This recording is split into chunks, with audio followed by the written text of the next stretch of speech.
Magandang umaga kapatid. Ayan kapatid, nangyari sa tanim na talong, namatay. Tanim ng aking father. Yung bumaha na malalim ng isang araw. Ayan, nalanta. Nalanta yung mga talong. Sayang ang pagod sa oras araw.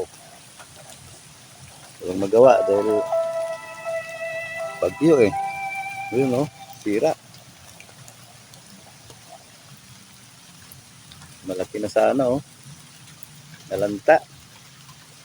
Tapos ngayon umuulan pa Sisimula na ng umuulan. Ang dilim ng langit. Yan, pagod lang. Tanim. Tumubog kasi rito nung pumasang baha. Kasi kulungan ng baboy ko maabot kong baha. Ayan walang natira.